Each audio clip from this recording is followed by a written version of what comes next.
In this video, we're going to be going over part 2 of Code with Me. All right. So I'm just going to go and ask one quick question to you guys about constants. So I'm hoping some of you guys remember this, but when I set a constant in Python and I use the uppercase values, can I reassign a value in Python, something different? So if I wanted to use a different emoji, for Python, because it is not enforced, it's required that it should be that way. It's not enforced, you can. So understand that is difference with Python. But you are right that it shouldn't be in other programming languages.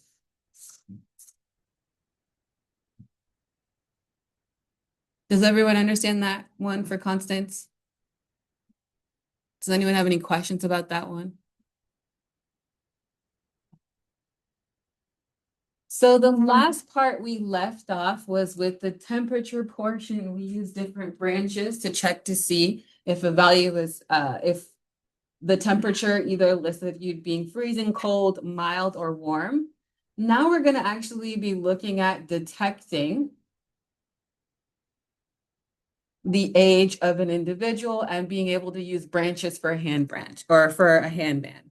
So this specific example is going to be using a scenario of movie tickets, and we just want to give out age bands to individuals. So the very first thing we want to do is create a variable called age.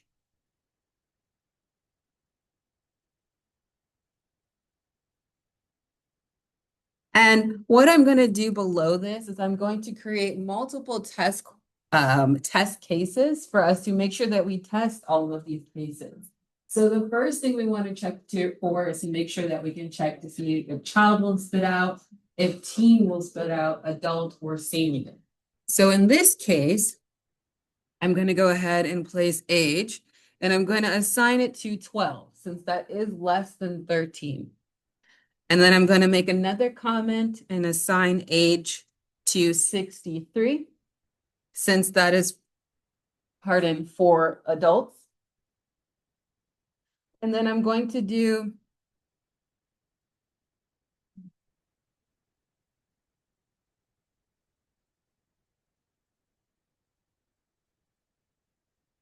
another value, and I'm going to comment it out, and it's going to be age is 70. So I wanted to lead into the senior portion here. Then the next part I'm going to do is, in order for me to set the variable bands to either child, teen, adult, or senior, I want to have my branch starting off with my if statement. So I'm going to say if age is less than 13, we're going to set band to child. Then, can anyone remember if I have multiple cases to test, what would be the next item that I place here on this line? Yep, it's going to be Elif here. So we're going to have Elif, and we're going to say age is less than or equal to 17. And then we're going to set this wristband here to teen.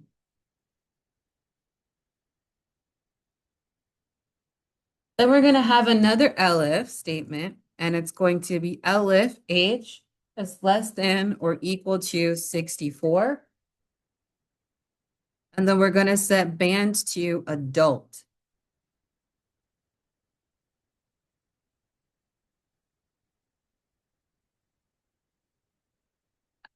And then the very last statement, because we don't have any form of condition for seniors, we only have it for adult, teen, and child, we're actually just going to use the else statement. So if none of those conditions are met, we're going to go ahead and assign band to senior.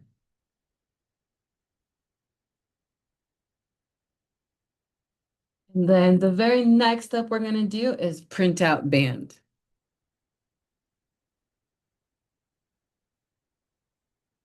So now when I run this and I have 16 assigned to age, the first thing that should plop out is teen,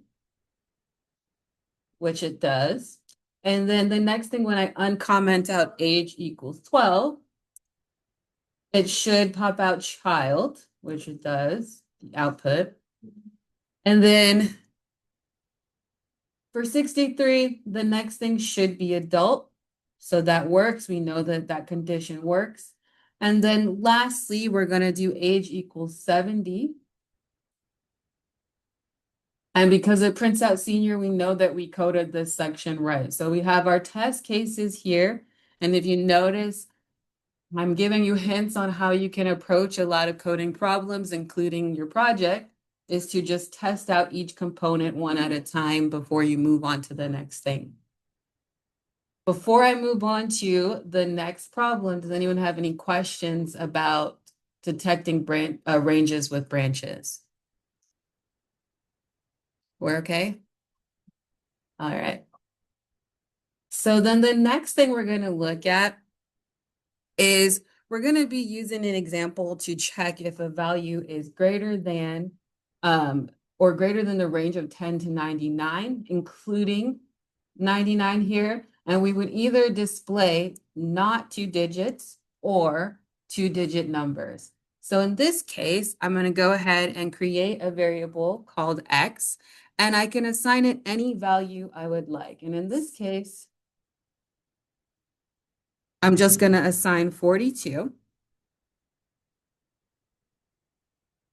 And then I'm going to say if x is greater than or equal to 10, and that's going to be checking that x is equal to 10 or greater than 10, meaning it's pushing from 10 into this range. And then I'm going to have another thing here where I'm using the AND operator here. And I'm going to be using if x is less than or equal to 99. Now, in this case here, what it's saying is we want to know that 99 is included. So we have less than or equal to. This and statement here is saying only if this condition is true and also this condition is true will we execute any code inside of that if statement there. So what we would do is assign label to 2-digit number.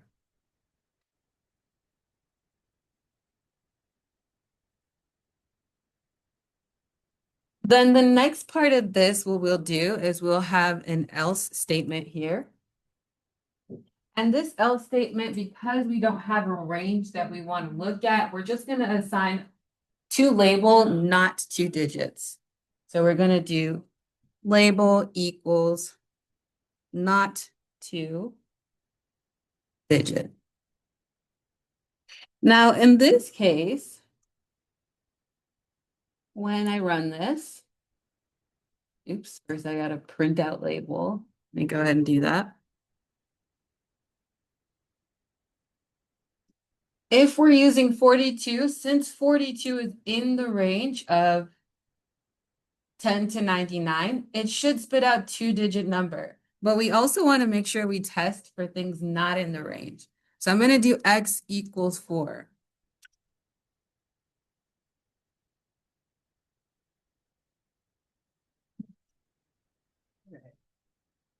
So the first condition that I check for is when x is equal to 42, and I press the run and it displays 2-digit number. Now, when I uncomment out x equals 4, and I run this, it should print out not 2-digit.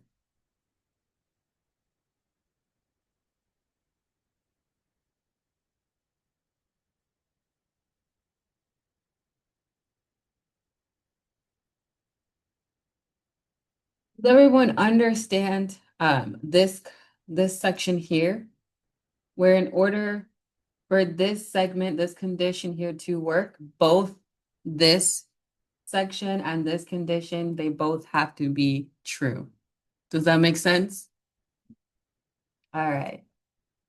So now the next one that we're going to get in, and am I moving too fast or is everyone okay? All right, so then the next section that we're going to get into is actually going to be looking at this kind of real world scenario here. So in this case, you can kind of think of it as we're going through bucket and target age gap.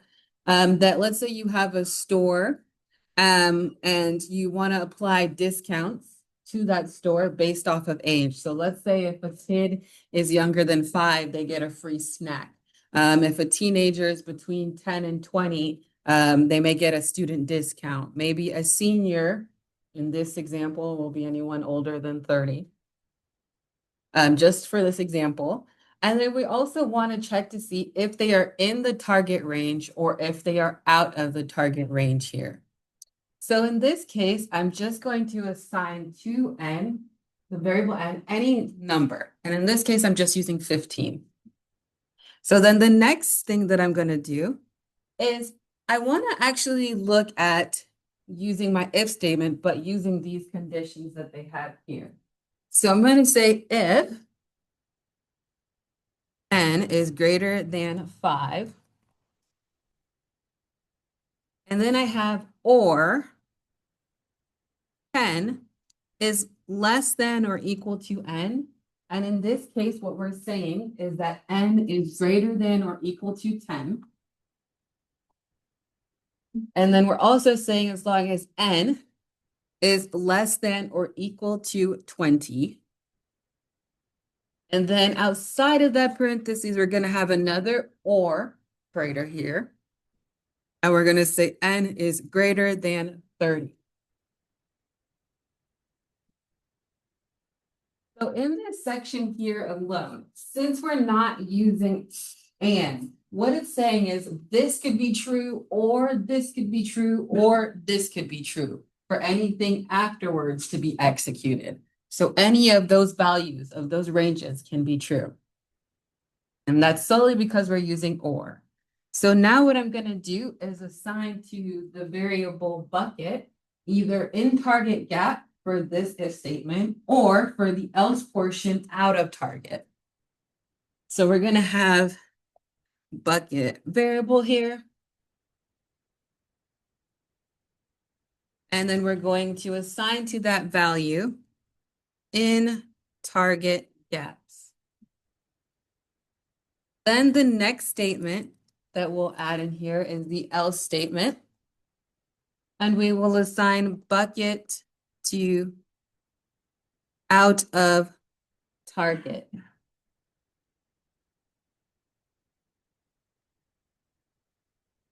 And then what I'm going to do is actually print out the value bucket or the variable bucket, and whatever value is stored in there is what we will see.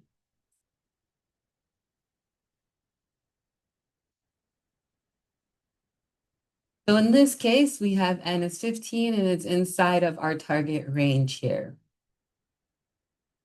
So what we're really, does everyone get this working for them? What we're really focusing in on is the difference between or and. That's going to be important for you to kind of remember. So I'm going to move on to the next item here. Now this one is us looking at multiple features within a branch. So this one is a little bit more, it has a little bit of things that we can review on, but it also has a lot of branches. So in this section here, how we can go about actually assigning color and size, the value green and large, is we're going to do it all on one line. And I believe that we've done this at least maybe 2 times, one with Code With Me 0 and also one of your class activities. So we have here the very first thing is going to be color, and we're going to assign to it the value green.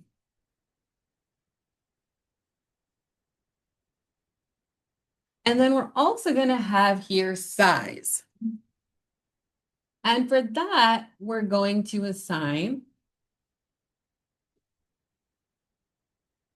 large as a string. So in this case here, what we're seeing is green gets assigned to color, large gets assigned to size.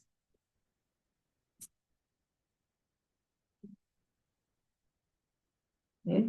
And then the very next thing that we're going to actually look at is we're going to say if color is equivalent to the string green and size is equivalent to large. Then what we're going to do here is we're going to actually just assign to our variable tag the value green dash large. And that's just from here. So what's included in here is the green and large up here as a condition. And then what we assign to tag is just this front part. I'm going to give you guys half of a second to try to finish off the rest. And then I will show you guys the rest of it. For half a minute, not a second.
All right.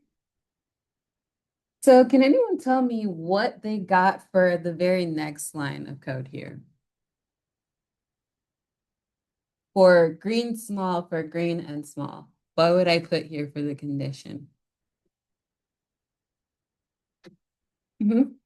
Ellen. Edwin. Color.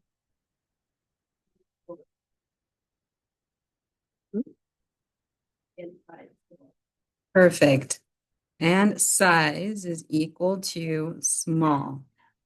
And then we have our colon at the end. And then what are we going to assign to tag? So we're going to go ahead and say green small. All right, somebody else tell me the next thing that we get. Color is red. And size is large.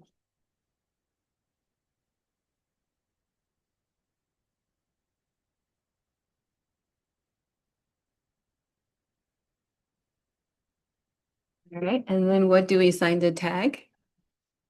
Tag equals red, large. All right.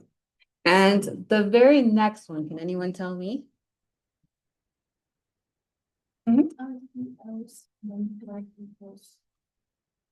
Perfect. So we're going to do tag equals other. All right. Thank you guys for your contribution here. We're going to now print out tag.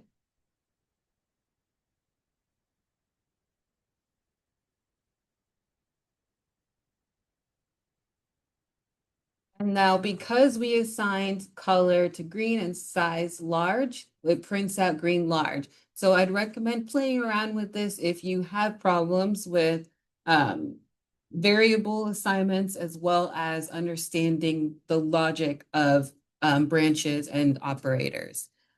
You can mix and match the different items here. But is everyone good with this problem? I believe it's 4.7 in your Xi books, but it's just detecting multiple features with branches. We're good? All right. So the very next thing we're going to look at, and this one is a tad bit different. So,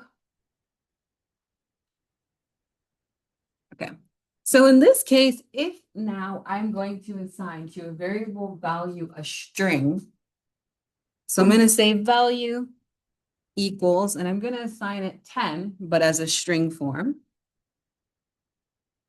If I want to then compare value, which is holding 10 as a string, to the actual number 10 in the correct way, can anyone tell me what they think I would put for this if statement here? If the first thing I want to do is compare the value to the number 10. And if you only know parts, that's also okay too. Integer value. Perfect. So we're going to do integer value. Is it equals 10? Yeah.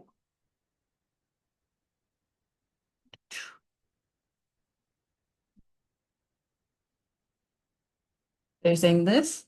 That's 2 equals. So equivalent to 10. This is the most common thing people miss points for. So please remember this one, the 10 equal and equivalence. All right.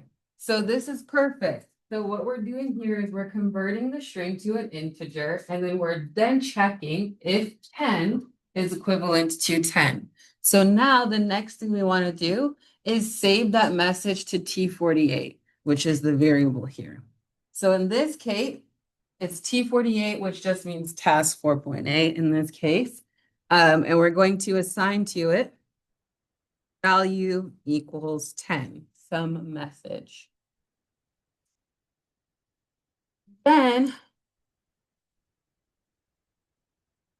we're going to have an else statement. We're going to say T48, and we're going to assign to it value not 10. And then we're going to print out T48.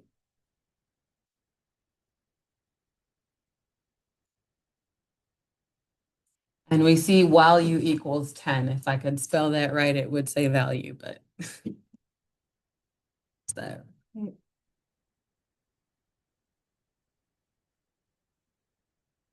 we go. So is everyone good with this up to this point? We understand the conversion part? All right. So the next thing we're going to be looking at is a little mixture of things. So tomorrow, some of your activity portion of it is going to be focusing in on membership and identity.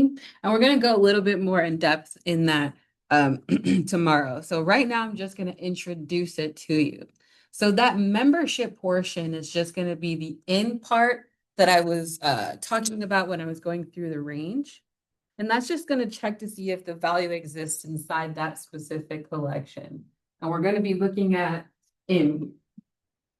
So if you guys remember, when I showed you guys, I believe it was either the first week or the second week, a for loop.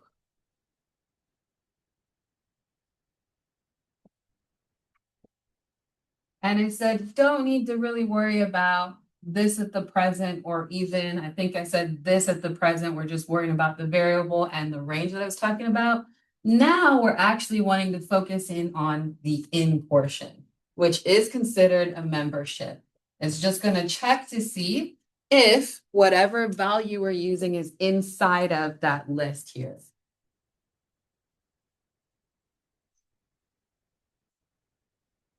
So here, what I'm going to do is just create a list of fruits. I'll call it fruits equal. We're just going to assign to it apple. And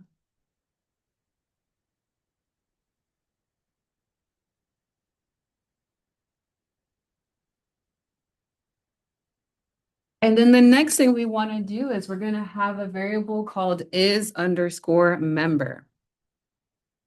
And we're going to check to see if banana is inside of our list.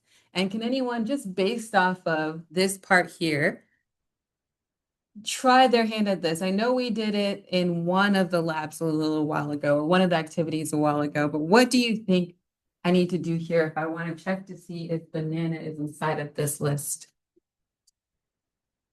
You can give me parts as well.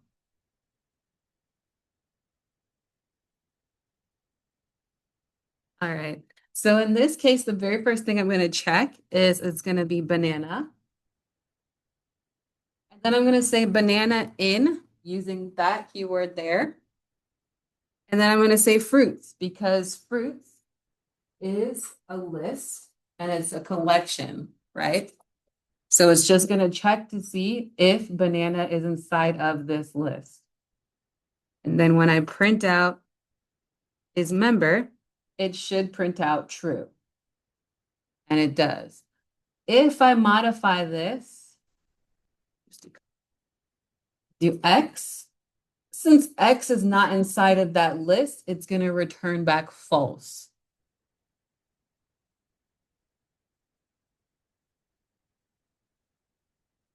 Does everyone understand the in keyword here? Does anyone have any questions about it? All right. Okay, so then the very next thing that we're going to be going over here is we're going to be looking at same objects as well.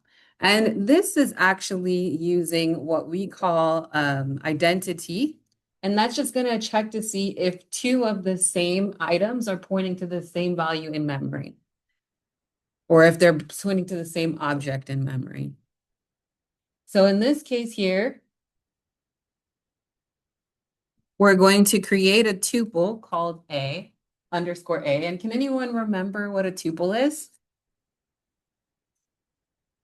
So with lists, we can put any value we want in it. We can modify it. It's mutable. But with tuples, it's immutable. Once you set it, it cannot be changed, right? So here we're going to do tuple. And we're going to assign to that tuple A the values 1, 2, 3.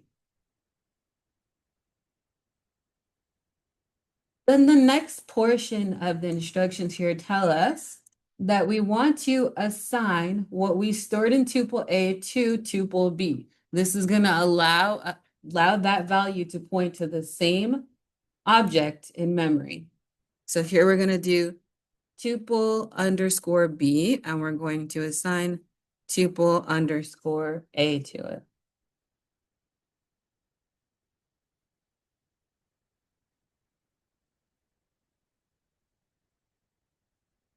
And then we're going to create a variable called same underscore object.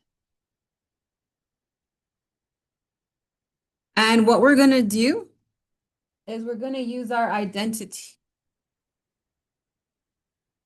And so we're going to check to see in the same way we use the member here. We're going to use the identity is to check to see if tuple A is the same object as tuple B, which we know because it's assigned here. So here we're going to do tuple underscore A is tuple underscore B.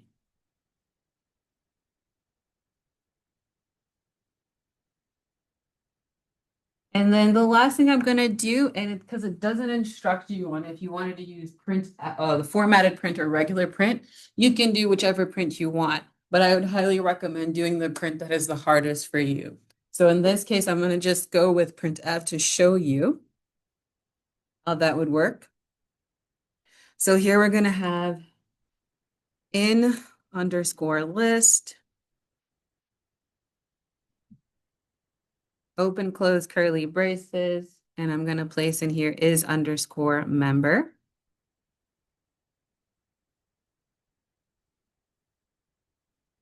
And then I'm also going to have outside of that open close curly braces, I'm just going to say same underscore object. And then I'm going to have open close curly braces. And then say same underscore object inside of there.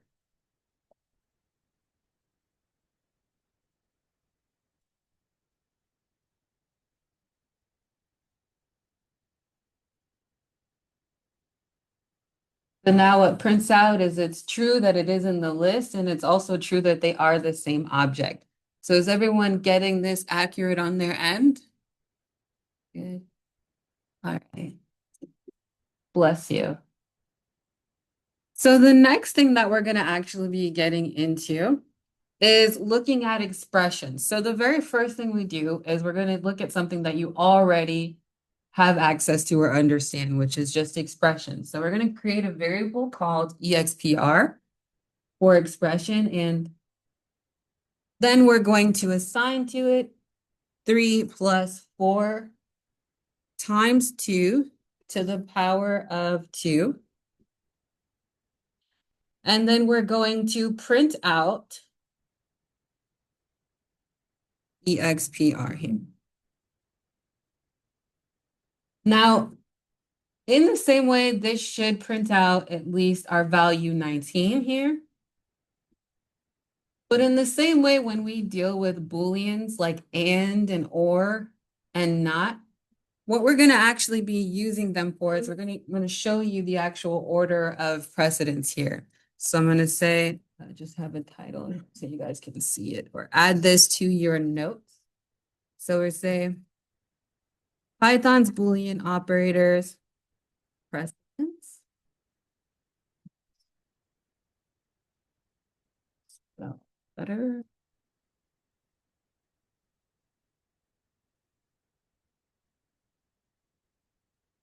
All right. And then I'm going to just assign to some variable flag here.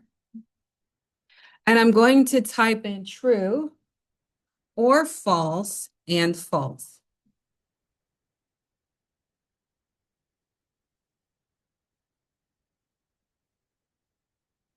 Now, before I do that, I'm going to go ahead and show you the precedence of it. Before I go ahead and run it and print it, what you're going to see here first is we have not.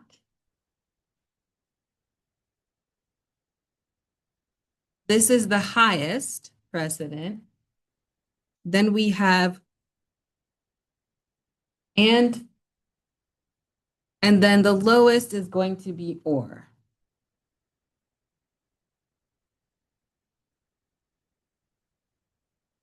So if that is the case, in this specific statement, what do you think would get returned when I print out flag?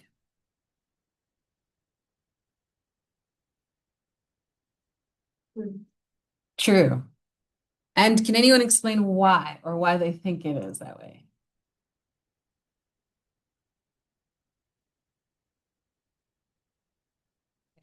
So because we're looking at PEMDAS in this case, what we have is or and. So the first thing before or is and. So we know that false and false is going to be returning that as false. But we have true or false then. And since or can be either or, it could be either this value or that, it's just going to return true. Does that make sense? We'll get into this a little bit more, and it will help those of you who are currently in discrete structures or will eventually have to take discrete structures. It's sometimes easier to make truth tables to better understand how these Boolean operators work. But we will have a few opportunities for you guys to get that experience here. So when I run this, it does display true. Does everyone have this working? Does anyone have any questions about this so far? All right. So the very next thing we're going to look at, and we only have, I believe this was the second to last one. So what we're going to be looking at now is just being able to have our variable here, and I have both a positive and a negative. So this first if condition is checking to see if whatever value we have is greater than 0. We want to build two-line message. So in this case, I'm just going to start with what I know how to do. So I'm going to say if I already have value assigned to 5, I'm going to comment out value assigned to -1 until we're ready to test it. All right. So then here I'm going to say if val is greater than 0, which in this case it is, we want to display two lines of message. Can anyone remember how do I go about adding two string values together? What was the name of that operator? See some thoughts here. Well, mhm. Yeah, concatenation. Yep, you're there. So here we have, we're going to use concatenation. So we're going to assign to this variable here positive, and then we're going to then update that string value. So we're going to say txt equals txt, and then we're going to use the concatenation operator here, and we're just going to assign to that side number just number. So what should get displayed after this line is positive number. Well done, Rebecca. All right, and then the next thing we're going to be looking at here is the else statement. So this else statement here, we're just going to assign to it another value. And in this case, since we're looking at positive numbers up there, for this one, we'll just go ahead and do txt equals non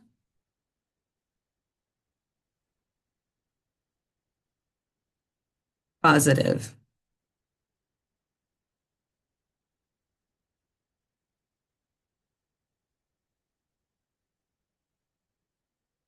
And then we're going to go ahead and print out txt here.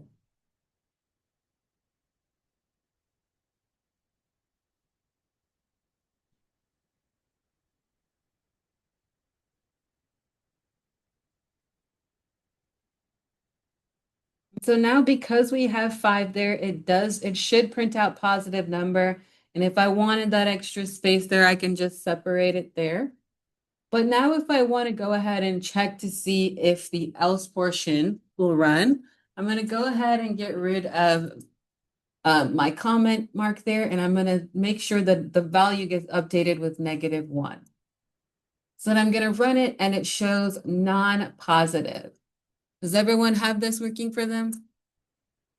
Good. Okay. All right. Are there any questions about concatenation, branches? Are we good so far? All right. So the very next thing we're going to get to here, and then I'll let you guys get to your work here, is you're going to create a GPA variable here. And in this case, this is form of ternary operator. So I'm going to go ahead and show you. I'm going to go ahead and show you what it looks like without the ternary operator. So you don't have to actually code this portion yet. So beforehand, we're just going to assign to GPA that 3.2. And beforehand, we would just do if GPA is greater than or equal to 3.0. We would then assign to standing a string called honors. And then we'll also have our else statement here. And we'll assign to standing regular. Which there's nothing regular about having a GPA less than 3.0. But anyways, the next thing we're going to do is just print it out.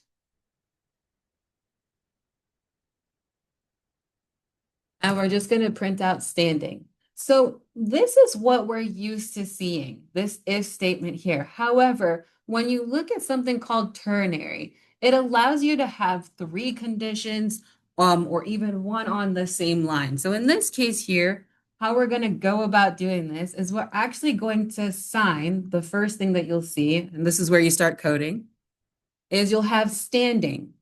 And this standing portion here is then going to be assigned. The very first thing is going to be honors.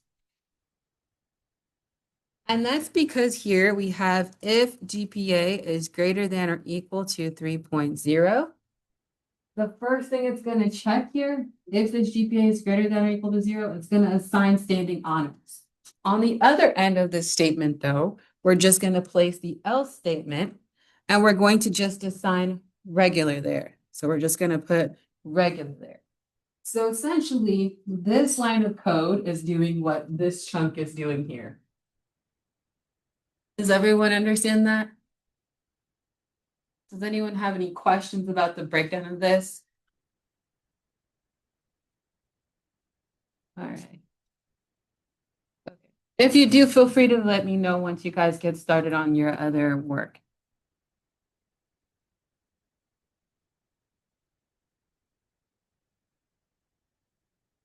All right. So this is the last set of instructions, and all you'll do at the very end of this is just print outstanding. You guys will have a few opportunities to actually work with ternary expressions over the next few weeks as well. So don't worry if you don't fully get it at the present. You'll have plenty of opportunities to run into it. So if you finish this and you've completed it and you're perfectly fine with how things are at the present, you can upload your Code with Me 02 into the Code with Me 02 section. So since today is lab, I've already placed it in there. You just click on this section here. And then you go ahead and you submit.